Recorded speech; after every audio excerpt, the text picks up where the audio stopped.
Good morning, students. Today is the first lecture of your class 11th biology syllabus, and I'm going to start with a very easy topic, cell. Since you have studied this chapter since your junior classes and the concept is nothing new to you, that is the reason I'm starting with this chapter. Now, what is a cell?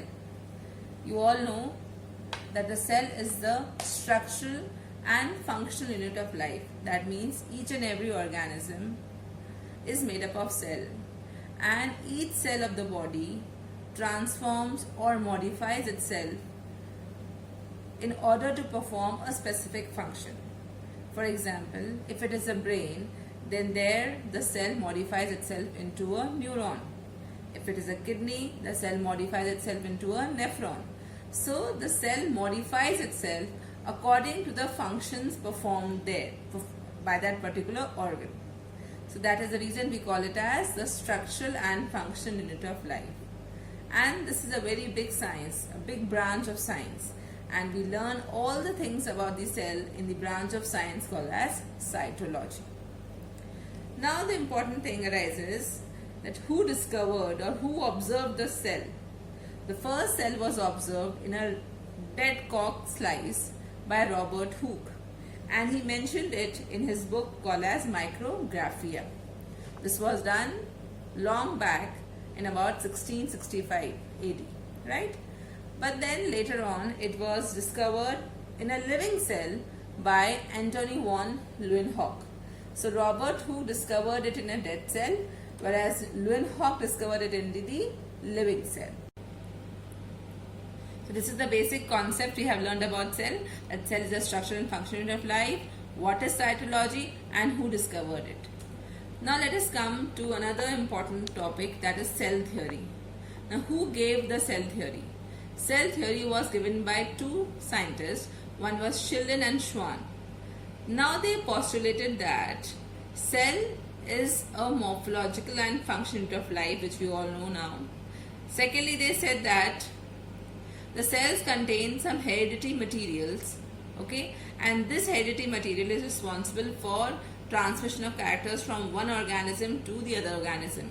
In short, we can say that each cell has DNA, okay. Besides that, they said that a cell has protoplasm. That means cytoplasm and the nucleus together is known as protoplasm, with many other cell organelles. The fourth postulate which they gave was the new cells are formed de novo. That means they are formed directly from the abiotic organism materials. So this was something which was objectionable, right? And then another person called as Rudolf Virchow, he modified it and gave it the theory of cell lineage, where he said that the cells arise from pre-existing cells. That means the cells are not formed de novo, but they are arising from pre-existing cells.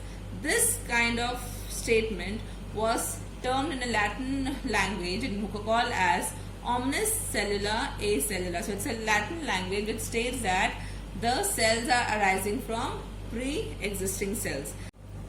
Now we will start with the next portion, that is the functional region of cell. So the cell, a eukaryotic cell, we have three parts. One is the cytoplasm, second one is the nucleus, and third one is the plasma membrane, also called as cell membrane. So you can see in the diagram, the outer membrane or the layer which is bounding it is known as cell membrane and plasma membrane. The matrix-like substance called as cytoplasm, and a nucleus which is containing the hereditary material. So basically three parts are there of a cell. Cytoplasm, also called as cytosol, nucleus which contains the hereditary material, and it is the most important organ since organelle, since it's a controlling center. And then we have a plasma membrane which is limiting membrane, and it is selectively permeable nature, so that it is allowing the movement of ions or material from the cell, from one cell to the other. That means it is providing the passage to pass on, right? So these are the three functional regions of a cell. Now on the basis of the nucleus is very important part of the cell, and it is controlling the further, we will learn that there are two types of cells, And this division or this classification is done on the basis of the structure of nucleus. So since I have already told you nucleus is a very important constituent of a cell, it is controlling the entire cell. Hence, on that basis, we are dividing the cells into two parts. Two types, prokaryotic cell and eukaryotic cell. So what is pro? Pro means primitive, and karyon means nucleus. So when a cell is having a primitive nucleus, it is called as prokaryotic cell. And when a cell is having a true nucleus, eukaryotic, U means true nucleus, it is called as eukaryotic cell. Now primitive cell means that this nucleus does not have a proper nuclear membrane. Neither it is having a nucleolus and nucleoplasm. And even the chromosomes present in the nucleus is just one, a single, it is double-stranded, but only one chromosome is present. Okay, and they are attached together by histone proteins. So it is in a very primitive form, in a very raw form, and that is why we call it as a prokaryotic nucleus, right? And primarily this is found in a very lower organisms, say for some bacteria, cyanobacteria, mycoplasm, that way. Whereas eukaryotic cell is found in all the advanced organisms, all the plants and animals, where the nucleus is well defined with a proper nuclear membrane, nucleolus, nucleoplasm, and specifically many chromosomes which are binded together by histones and non-histones proteins, right? So I hope it is clear to everyone. Let me show you a diagram of a prokaryotic cell. See, this is a diagram of a prokaryotic cell which is very primitive in nature. The nucleus is just present centrally without a membrane, and this is held together by some proteins. That is why we call it as nucleoid. Whereas there is a proper nucleus present in a plant cell of eukaryotic cell, whereas an animal cell of a eukaryotic cell. So there is a proper nucleus present with many chromosomes held together by histones and non-histones proteins. So this is the basic difference lying between a prokaryotic cell and a eukaryotic cell. I have given few differences in the previous slide also, you can write it down there. Now let us talk about prokaryotic cell in this lecture. So these are the basic differences between a prokaryotic nucleus and a eukaryotic nucleus, where I'll just revise it once again for you. Only a single chromosome is there, which is circular, and here there are multiple linear chromosomes. Here the chromosomes are present in the nuclear region, whereas there is a well-defined nucleus. Here yes, it's a very important point, children. Here this you will learn in class 10th and 12th in detail. When a prokaryotic cell undergoes transcription, the moment it is transcribed, it immediately starts the process of translation. Now what is transcription? Transcription means the formation of mRNA, and this mRNA translates itself to form protein. So this is taking place simultaneously in a prokaryotic chromosome, whereas in eukaryotes it is done once the transcription is complete. It undergoes certain modification, and then finally that mRNA is formed, which now translates into protein. So this is something which is complex for you to understand at this stage. This you will learn in detail in class 12, so don't worry about it. Now there are some plasmids present in prokaryotes, but there are no plasmids in eukaryotes. Now what are plasmids? Plasmids are some extra chromosomal material present in prokaryotes. Okay, they are some non-essential genes basically, and they are playing a very significant role in biotechnology. So this also we will learn in class 12, that how plasmids are used in biotechnology. So this is again a very important point which you will learn further in class 12. Okay, so I think these are basic differences we have all discussed. Now let's move further. Let us learn in detail about the prokaryotic cell. So here for your convenience, I have taken one example, that is of bacteria. Fine. So a prokaryotic bacteria we will learn so as to get a detailed idea that what a prokaryotic cell look like. So children, bacteria are widely distributed all over the earth, and they are very small microscopic organisms which may range from a size of 0.3 millimicron to 15 millimicron. Okay, discovered by Antony von Leeuwenhoek, the same person who discovered the cell in a living form, right? Now, another person, E.G. Cohn, he divided the bacteria into four categories depending upon their shape. They were Coccus, Bacillus, Vibrio and Spirillum. From their name you can understand, Coccus are the one which are round in shape, Bacillus are the one which are rod in shape, Vibrio are ones which are having a comma shaped, and Spirillums are the one which are spiral shaped. So on the basis of shape, Cohn divided them into four categories, right? Now the very important feature, this is an important question now. Let us begin with the cell envelope. Now cell envelope is basically made up of three parts, okay? One is glycocalyx, second one is cell wall, and third one is plasma membrane. Now what is glycocalyx? Glycocalyx is the outermost layer of the prokaryotes. When it is loose in the form of a loose mucilaginous sheath, it is called as a slimy layer. But in some organisms, in some bacteria, it may harden to form a capsule. So basically, it resists the activity of phagocytosis.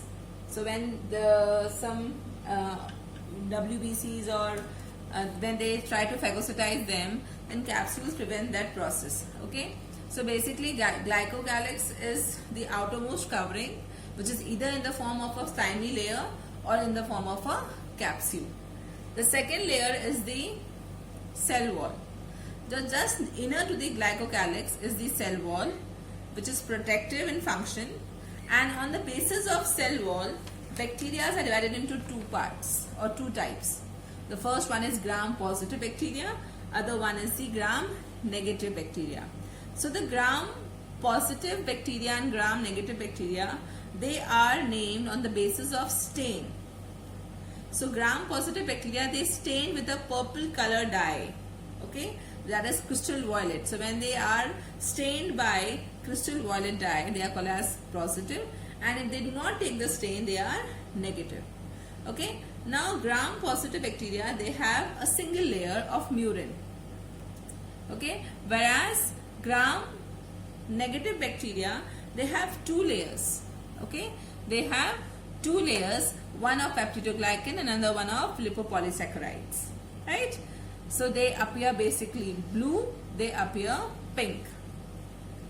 And a very important feature I have missed out here, that is mesosomes. So mesosomes are basically absent in gram-negative bacteria, but they are present in gram-positive bacteria. Let us learn about plasma membrane.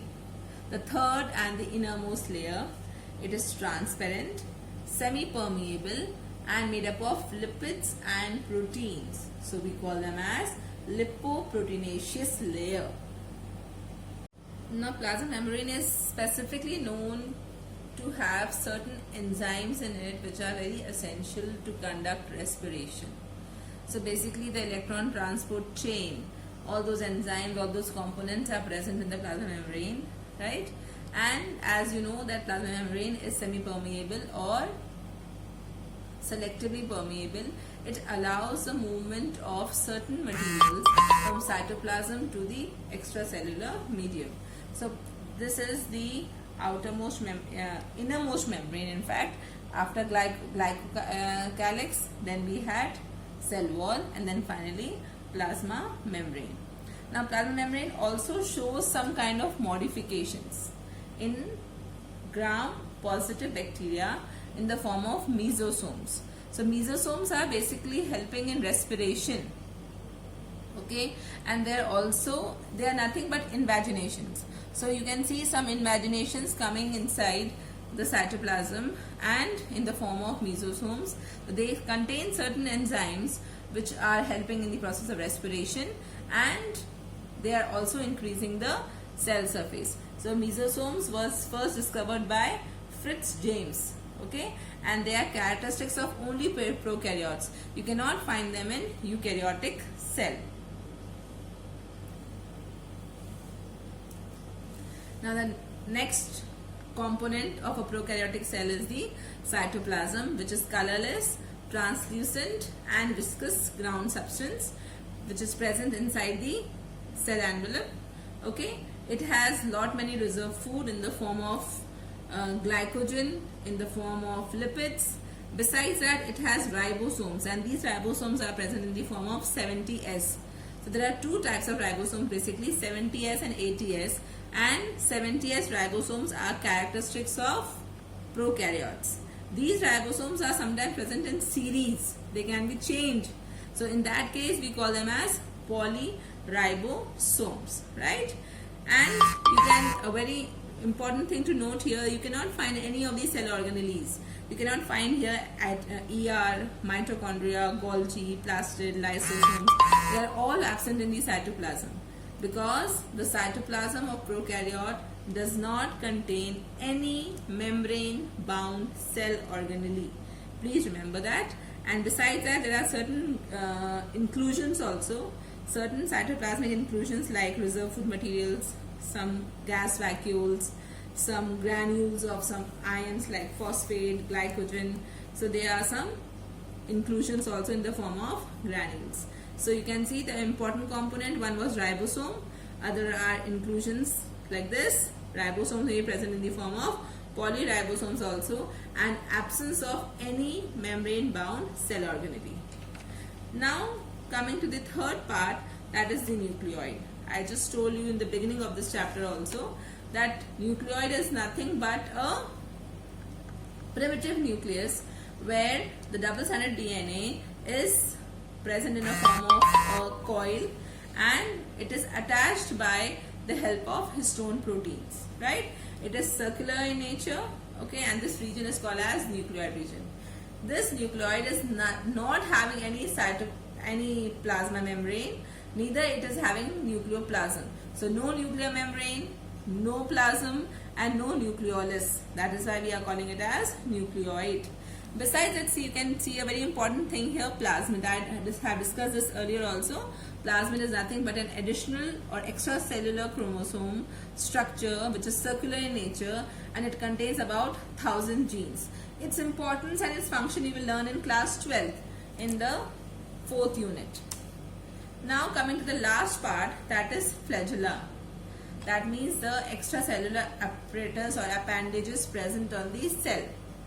So flagella is when the bacterial cell has long whip-like structures, protoplasmic structures. They are called as flagella.